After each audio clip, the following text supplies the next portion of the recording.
Muy buenas a todos, ¿qué tal? Soy Ismael Vallejo de Clave de Mí y este es el vídeo número 21 de nuestro curso MuseTube, el curso en el que estamos aprendiendo MuseScore, ya lo sabéis, desde lo más básico hasta lo más avanzado. ¿Para qué? Para que te conviertas en todo un experto de este editor de partituras. Si recordáis, cuando vimos la interfaz de usuario de MuseScore 4, veíamos que en la pestaña de partitura teníamos a su vez tres pestañas más. Una era la pestaña de paletas, otra era la de propiedades, de las que ya hemos hablado de ambas en vídeos anteriores, y nos queda por ver la tercera, la pestaña de instrumentos. Bien, pues en este vídeo nos vamos a centrar en esta última pestaña, en la que veremos qué funcionalidades y aspectos nos deja modificar MuseScore sin tener que salir del modo de partitura. Así que no me entretengo más, nos vamos al ordenador y comenzamos. Como decía, en la parte de la izquierda tenemos tres pestañas: la pestaña paletas y propiedades, que como ya decía hemos visto en vídeos anteriores, y por último tenemos la pestaña de instrumentos. Si por lo que sea no la tuvieseis,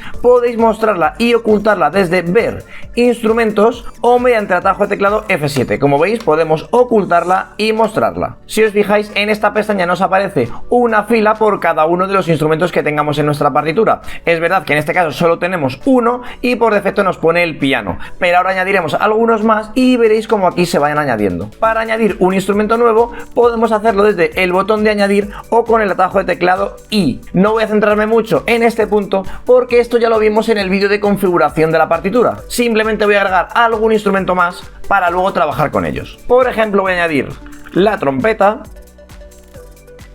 y la flauta.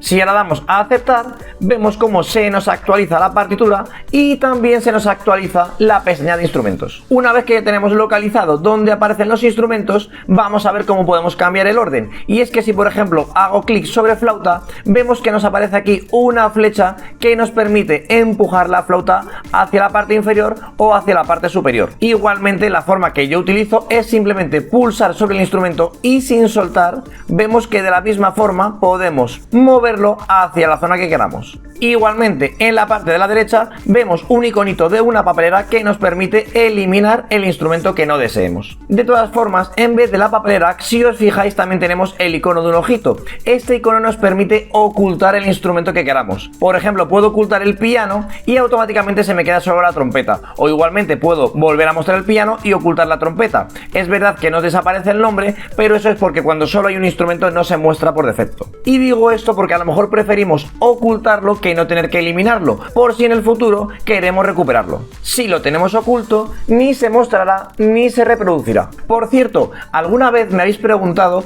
que si es posible tener oculto un instrumento pero que se reproduzca, y la respuesta es sí, hay un truquillo. Pero antes voy a añadir algunas notas para que veáis de lo que hablo. Si muestro los dos y escribo unas cuantas notas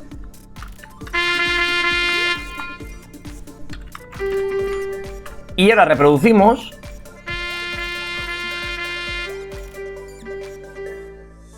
vemos que se reproducen ambos. Si ahora oculto la trompeta, por ejemplo, y dejo solo el piano y reproduzco, vemos como la trompeta no se reproduce, mientras que el piano sí. Sin embargo, si yo quisiese que la trompeta se reprodujese aunque no estuviese visible, lo que tendría que hacer es mostrarla desde aquí, abrir con la flecha y en la parte de la clave ocultarla desde ahí. Si ahora volvemos a reproducir, vemos como ahora la trompeta sí se reproduce aunque no se muestra. Voy a volver a mostrar la trompeta y me voy a centrar en el siguiente botón, que es el del engranaje. Si hago clic sobre él, lo que nos aparece es cómo se muestra el instrumento en el primer sistema y cómo se muestra el instrumento en los sucesivos sistemas. Si os fijáis, si yo por ejemplo aquí modifico el si bemol, automáticamente aparece del primer sistema, mientras que si yo lo modifico aquí, vemos que automáticamente me desaparece de los siguientes sistemas. Como veis, una vez que he desplegado la flechita de trompeta, automáticamente se nos mostraba el pentagrama correspondiente a la trompeta. En el caso del piano, vemos que también tiene solo un pentagrama, pero esto es porque es una plantilla en la que el piano viene con una sola clave. Voy a eliminarme ese instrumento que ya sabemos cómo se hace desde la papelera y voy a agregarme un piano que venga con sus dos claves. Como veis, ahora tenemos el típico piano con dos claves, la clave de sol y la clave de fa. Si ahora hago clic sobre la flechita, vemos que ahora ya sí me aparecen dos pentagramas, el correspondiente a la clave de sol y el correspondiente a la clave de fa, de forma que puedo mostrar y ocultar el que yo quiera. Por ello, como os decía, la primera rueda dentada se refiere al instrumento en sí, mientras que la segunda y sucesivas ruedas dentadas se refiere a cada uno de los pentagramas de los que está formado dicho instrumento. Sin embargo, estas opciones las voy a contar más adelante porque antes me queda un último botón que no he explicado, que es el de reemplazar instrumento. Si hacemos clic sobre él, nos permite elegir un instrumento para que sea sustituido por el instrumento que tenemos actualmente. Es decir, en este caso vamos a sustituir, por ejemplo, la trompeta por una guitarra. Simplemente escribo guitarra y elijo la que prefiera. En este caso voy a elegir la guitarra clásica. Automáticamente vemos cómo nos ha cambiado y ahora tenemos un pentagrama de guitarra clásica, donde por ejemplo automáticamente se nos ha modificado la clave para adaptarlo a la clave de guitarra clásica. Voy a cerrar un momento la parte del piano y voy a abrir la de guitarra para contaros lo siguiente, y es la posibilidad de añadir un pentagrama. Si hago clic sobre este botón, vemos que automáticamente nos ha añadido un nuevo pentagrama, en principio configurado igual que el anterior. Pero si hago clic sobre él y doy a la rueda dentada, vemos que la primera opción es el tipo de pentagrama que queremos. Como veis, hay un montón de pentagramas correspondientes al instrumento de guitarra. Por ejemplo, voy a elegir el de tablatura simple de 6 cuerdas y vemos que automáticamente se nos ha cambiado el pentagrama clásico por un pentagrama de tablatura. El problema es que si yo, por ejemplo, aquí en el segundo compás escribo 4 soles, el pentagrama de tablatura no se actualiza, y lo que nos interesaría es que a la vez que yo voy escribiendo notas en mi pentagrama clásico, la tablatura se me fuese actualizando. Para ello hay un concepto en MuseScore que se llama pentagrama enlazado, y lo que nos permite es que se vayan añadiendo notas de forma automática según las voy añadiendo yo en el pentagrama principal. Por tanto, voy a eliminarme este pentagrama de tablatura, como ya sabéis, desde aquí en la papelera. Ahora voy a hacer clic sobre el pentagrama de la clave de sol, que es el principal, hago clic sobre la rueda dentada y como veis aquí abajo me dice crear un pentagrama enlazado.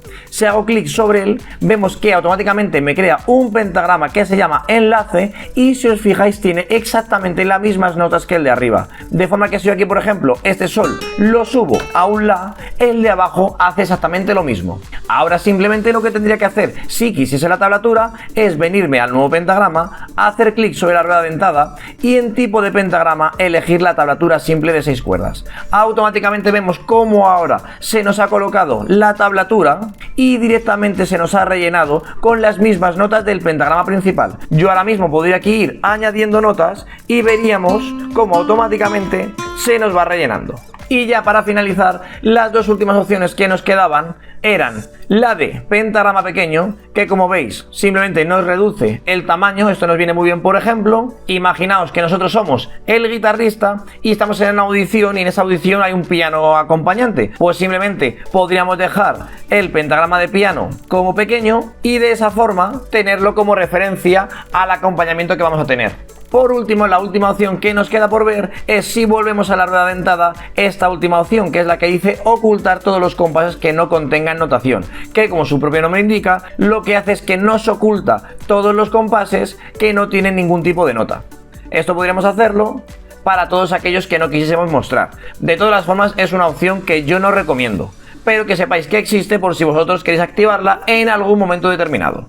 Y hasta aquí el vídeo de hoy. Creo que es un vídeo bastante sencillo, pero realmente me habéis preguntado bastantes veces por el tema de la sincronización entre la tablatura y el pentagrama principal, por lo que espero que, aunque es un vídeo bastante sencillo, por lo menos la parte de pentagrama enlazado os ayude a todos aquellos que siempre tenéis esa duda. De todas formas, como siempre, si siguen surgiendo dudas, estaré encantado de ayudaros, por lo que ya sabéis que podéis escribirme en los comentarios de YouTube, al email, por las redes sociales o como prefiráis. Intentaré ayudaros siempre que pueda y lo más rápido que me lo permita el tiempo del que dispongo. Igualmente, si os gustan todos estos vídeos y estáis aprendiendo, os invito a que os suscribáis y activéis la campanita para que YouTube os vaya avisando semanalmente cuando voy subiendo nuevos vídeos. Y nada más, lo dejamos hoy por aquí y nos vemos muy pronto con muchos más vídeos. ¡Hasta pronto!